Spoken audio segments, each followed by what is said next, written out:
अष्टवक्र गीता 9वां प्रकरण सूत्र नंबर 4।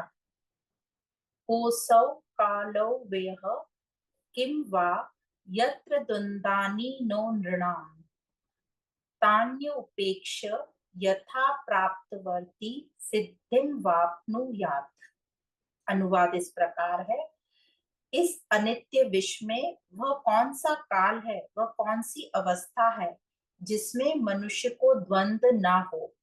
इसकी उपेक्षा कर और यथा प्राप्त वस्तुओं में संतोष करने वाला मनुष्य सिद्धि को प्राप्त होता है। तो क्या कह रहे हैं कि ज्ञानी वही है, मतलब सिद्धि उसी को प्राप्त है। ज्ञानी वही है जो इन द्वंद्वों पर ध्यान ही नहीं दे। ये तो रहेंगे ही जगत में, ज्ञानी इनकी उपेक्षा करेगा और क्या करेगा, जो यथा प्राप्त है उसे जान लेगा।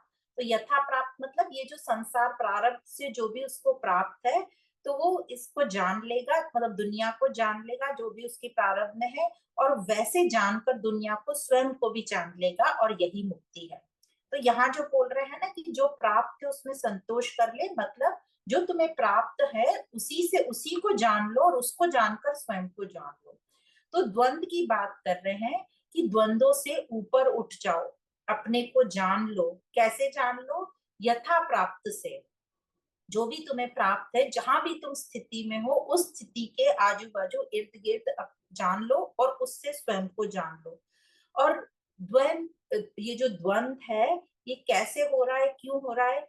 क्योंकि हम चाहते हैं शांति, पर हमारे अंदर जो बाहरी हलचल मची हुई है, भारी हलचल मची है, अशांति है, डर है, जो परेशान है, तो इसके कारण हम अपूर्ण हो जाते हैं। हमें, क्योंकि हम अपने आप को अपूर्ण समझते हैं, इसलिए हमारे मन में अशांति, हलचल ये सब चलता है, और इसी को हम अंदर बोलते हैं, मेरे भीतर अशांति, जो हलचल चल रही है। तो भीतर ऐसा कोई मतलब हमारी सिर्फ शरीर के रूप में हम बोल सकते हैं, पर यहाँ पे बोल रहे हैं ये अशांति, हलचल, डर, इसी को अंदर या भीतर बोला गया है। तो अंदर को ठीक करने के लिए हम बाहर जो है कुछ ना कुछ कर्म करते रहते हैं। भले ही हमें अंदर कुछ ज्ञान नहीं है कि अंदर क्या प्रॉब्लम है, तो अंदर का ज्ञान हमें कुछ नहीं है कि अंदर ये हलचल क्यों है, हमें कुछ ज्ञान नहीं है। पर जो हमारी इंद्रियों की बनावट है वो बाहर की तरफ है ना, सब बाहर की तरफ इंद्रियां। तो हमेशा जो हमारी इंद्रियां है वो कुछ ना कुछ खोजती रहती हैं कि कुछ ऐसा मिल जाए जिससे हमें एकदम संतुष्टि आ जाए। तो पूरे जीवन में हर वक्त, हर सेकेंड इंद्रियां हमारी बाहर खोजती रहती हैं। पूरी सृष्टि में जितने भी जीव हैं सबकी इंद्रियां बाहर खोजती रहती हैं, और पूरी संभावना होती है कि कभी ना कभी तो ये संतुष्टि दे देंगी। जैसे हम भी अपनी लाइफ में देखते हैं, भले ही आत्मज्ञान नहीं हो, पर ये इंद्रियों के माध्यम से कभी ना कभी तो हमें संतुष्टि मिल ही जाती है। तो तो ये बोल रहे हैं ये तो संभावना है, संयोग की बात है कि 1000 बार आप करोगे तो एक बार आपको संतुष्टि मिल जाएगी। तो ये रियल वाली संतुष्टि नहीं है, पर ये जो हम फेक तुक्केबाजी कर रहे हैं उससे हमें कहीं ना कहीं संतुष्टि मिल जाती है। जैसे कोई व्यक्ति डॉक्टर ना भी हो, पर वो ऐसे ही हजारों लोगों को एक ही दवाई बांट रहा है, क्रोसिन बांट रहा है, हजारों को बांट रहा है। तो ऐसी संभावना हो ही जाती है कि किसी ना किसी को दवाई लग जाए तुक्के से, और वो ठीक हो जाए और उसी के गुणगान करने लगे, है ना। ऐसा हो सकता है, क्योंकि कोई ना कोई का सिर दुख रहा होगा, हाथ पैर दुख रहे होंगे, बुखार होगा, तो वो ठीक हो जाएगा। तो ऐसे ही पूरे जगत में करोड़ों लोग जो हर वक्त बाहर कुछ ना कुछ करते रहते हैं, तो किसी को किसी से लाभ हो ही जाता है, और वो उसी का डिंडोरा पीटने लगते हैं। और फिर बहुत लोग आंख बंद करके वैसा ही उनके पीछे पीछे मान्यता बनाकर करने लगते हैं कि जैसे उसको फायदा हुआ तो हमें भी हो जाएगा। जैसे किसी ने बोल दिया शनिवार को काले का दान करना, या गुरु को स्ट्रॉन्ग करने के लिए पीला नग पहन लो, या चंद्रमा को शांत करने के लिए हीरा पहन लो, या इसको तुम्हारे ग्रह नक्षत्र ठीक नहीं है, रुद्राक्ष पहन लो, ये सूर्य को जल चढ़ा दो, तुम्हारा सूर्य बहुत वीक है, ऐसे ऐसी बातें। ये 21 उपवास कर लो, या दूध की परिक्रमा कर लो, या भगवान की मूर्ति को दूध से नहला दो, है ना, या लोट पोट होके परिक्रमा कर लो। ये सब जो है, ऐसी सब मान्यताएं लोगों ने करी, और किसी किसी को कुछ हो गया फायदा, तो ये मान्यता पूरे में फैल गई। तो भले ही अपने अंदर का दुख का कारण नहीं पता, पर बाहर जो जगत में ऐसी चीजें हो रही हैं और कभी किसी को संतुष्टि मिल गई तो ऐसी जो बातें हैं फैल जाती है और ऐसों से ही पाखंड जन्म ले लेता है और फिर वो पाखंड चलता रहता है। फिर आप बहुत मेहनत श्रम कर लो तो भी वो पाखंड मिटता नहीं है।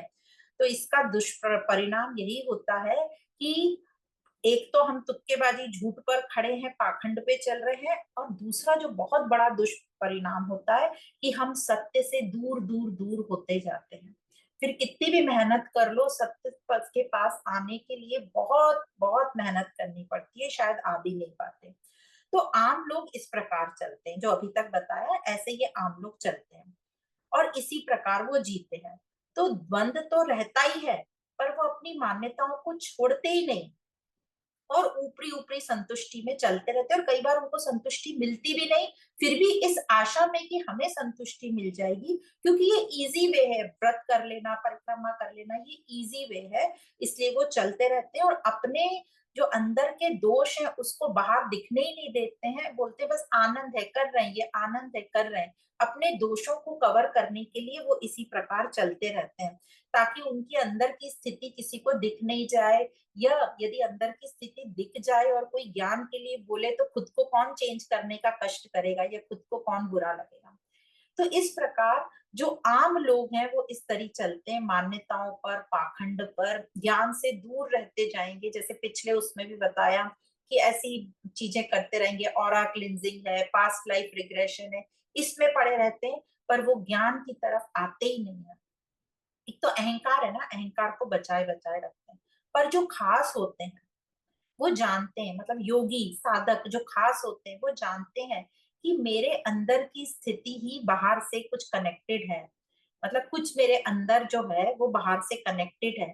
तो ये जो खास लोग योगी लोग होते हैं वो समझते हैं कि अपनी बाहर की स्थिति जो है वो अंदर का ही प्रतिबिंब है, तो संसार मेरा ही प्रतिबिंब है। मतलब उनकी सोच है कि अंदर बाहर सब सेम है, तो यदि बाहर को मैंने जान लिया तो मैं अंदर को भी जान लूंगा। तो यह इनकी भी इंद्रियां जो है बाहर की ओर ही रहती हैं, पर यह बाहर देखता कैसे है, ये बाहर किस दृष्टि से देखता है, ताकि ये अपने अंदर को जान ले। तो दूसरों को देख के, बाहर को देखकर वो अपनी स्थिति जान लेता है कि दूसरा भी ऐसे ही कर रहा है, ईर्ष्या, मतलब मेरे अंदर भी वही स्थिति है ईर्ष्या की, मैं भी तो ऐसे ही सोचता हूँ। तो बाहर दुनिया को देख देख के वो अपने को जान लेता है। देखो 3 गुण बाहर है, 3 गुण अंदर है, तो जैसा बाहर 3 गुण का मिक्सचर चलेगा, मोटा मोटा मेरा भी, क्योंकि जो मेरे अंदर रहेगा वो ही मैं बाहर देखूंगी। तो उस प्रकार से वो बाहर अपनी इंद्रियों से, पर वो अपनी इंद्रियों का इस्तेमाल कैसे कर रहा है, अपने को जानने के लिए। तो दृष्टि कैसी हो गई उसकी, विवेक वाली दृष्टि हो गई, क्योंकि डायरेक्ट तो हम अंदर देखने की हमारे में क्षमता नहीं है। तो जैसे हम मिरर में देखते हैं, मिरर में अपना चेहरा देखते हैं तो फटाफट अपने आप को ठीक कर लेते हैं, वैसे ही बाहर जगत को दर्पण मानता है और अपने आप को ठीक कर लेता है। क्योंकि अपने आप को देखना बहुत मुश्किल है, ये आंखें हमारी बाहर की ओर ही फोकस करती, हम अपना चेहरा खुद को देखना है तो कैसे देखेंगे, दर्पण का ही इस्तेमाल करना पड़ेगा। तो ऐसे ये जो खास व्यक्ति होते हैं संसार को दर्पण जैसा मानते हैं और दर्पण में देखने के बाद खुद को फटाफट ठीक कर लेते हैं। तो इस प्रकार ये जो खास लोग हैं ये यथा प्राप्त, मतलब जो जगत जो प्रारब्ध से उनको संसार के रूप में मिला हुआ है उसे जान लेते हैं और उसे जानकर वे स्वयं को जान लेते हैं। तो स्वयं को जान लेना ही मुक्ति है। तो उसको जैसा संसार मिला, यथा प्राप्त, जैसा जितना मिला है, यथा योग, जैसी फिर उसकी पात्रता है, उस हिसाब से वो अपने आप को जान लेता है और स्वयं को जानना ही मुक्ति है।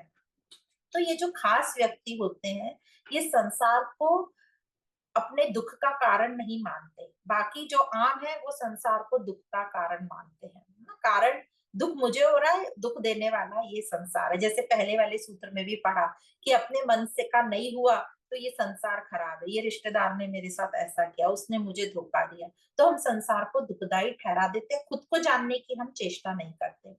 तो न ही संसार को वो दुख का कारण मानता है, पर वो संसार को कैसे देखता है कि ये संसार को मैं देख रहा हूं ताकि मैं खुद को जान लूं, वो भोगने के लिए नहीं देखता कि मैं इस संसार को भोग लूं या फिर त्याग दूं, न तो वो त्यागता है न वो भोगता है, बल्कि संसार का इस्तेमाल करता है स्वयं को जानने में। तो इस प्रकार, और वो न ही संसार को बदलने में लगाए कि मैं इसको ठीक कर दूं। जैसे कई लोग होते हैं ना, वो कहीं तो निकलते हैं यात्रा के लिए, है ना, फिर जहां जाएंगे वहां पे गंदगी तो फैलाते ही हैं, है ना, प्रदूषित पूरा अपना जो पर्यावरण है उसको उन्होंने पूरा प्रदूषित तो कर ही दिया, उसे रहने के लायक छोड़ा ही नहीं। जैसे आप देख लो अभी अपने चार धाम की यात्रा, क्योंकि बोल दिया कि पुण्य मिलता है और सब करते हैं तो हमें भी जाना है, देखा देखी हमें करनी है। पर आप सबको पता होगा कि ये जो चार धाम है, खास करके केदारनाथ वगैरह, बद्रीनाथ, गंगोत्री, जमुनोत्री, यहाँ पे जो पर्वत हैं उनकी कैपेसिटी भार लेने की बहुत कम है, और जितने लोग जाते हैं वहां पे वो उससे कितने गुना ज्यादा जाते हैं, इसलिए वो इतने कमजोर हो गए, इसलिए वहां पर इतनी आपदाएं जो घटनाएं घट रही हैं। पर हम इस बात को समझते ही नहीं है, और हम जाएंगे भी, और फिर वहां देख देख के हम क्या बोलते हैं, जो काफी ऐसे लोग हैं संपन्न लोग, बोलते हैं अरे यहाँ पर रहने की ठीक से व्यवस्था नहीं, तो हम यहाँ एक बड़ी होटल बना देते हैं, तो बड़ी होटल बना दी, तो जितनी होटल बनाते जा रहे हो फिर रोड बनते हैं, तो उतना वो जो पहाड़ है कमजोर होते जा रहे हैं।